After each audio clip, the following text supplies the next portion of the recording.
ஒரு சாதிவாரி கணக்கெடுப்பு நடத்தும் பொழுது சமூக நீதியின் அடிப்படையில் உருவான திமுக, அண்ணாதுரை ஒரே ஒரு விஷயத்துக்காக இந்த திமுக உருவாக்கினார், சமூக நீதி.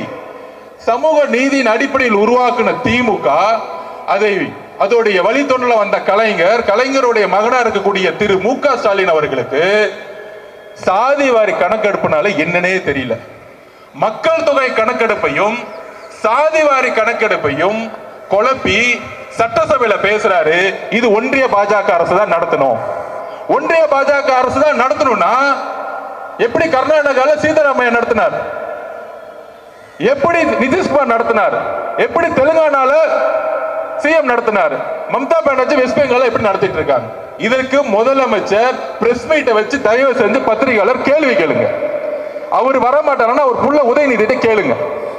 ஏன் கேட்க சொல்றேன்னா, அவர் புள்ள உதயநிதி கிட்ட நம்மளை பார்த்து மாநாடுல கொள்கையற்ற கட்சி தமிழக வெற்றி கழகம், நான் சேலஞ்ச் விடுறேன் உங்களை பார்த்து, இன்னைக்கு நீங்க உங்களுடைய திரு முதலமைச்சர் ஸ்டாலின் அவர்களே, திரு உதயநிதி அவர்களே, உங்களுடைய தொலைக்காட்சி சேனலுக்கே கூப்பிடுங்க, இல்ல சன் டிவிக்கே கூப்பிடுங்க, நான் வரேன்.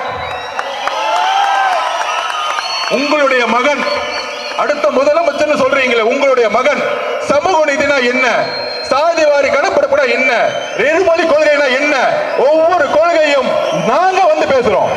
நான் தனிப்பட்ட முறையில் வரேன். ஒரு விவாதம் நடத்துறதுக்கு உதயநிதிக்கு தகுதி இருக்கா? தகுதி இருந்தால் நான் இந்த சேலஞ்சுக்கு ரெடி.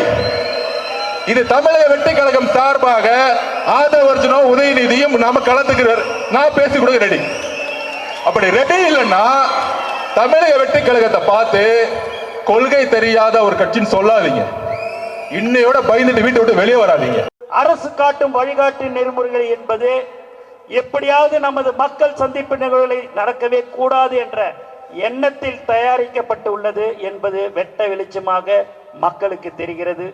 ஜனநாயக நாட்டில் ஒரு தலைவர் தனது மக்களை சந்திக்க முடியாத வகையில் தடுக்கும் இந்த ஜனநாயக விரோத SOPயை இந்த பயந்து நடுங்கும் திமுக அரசு திரும்ப பெற வேண்டும் என்று இந்த ஆர்ப்பாட்டத்தின் வாயிலாக வலியுறுத்துகிறோம்.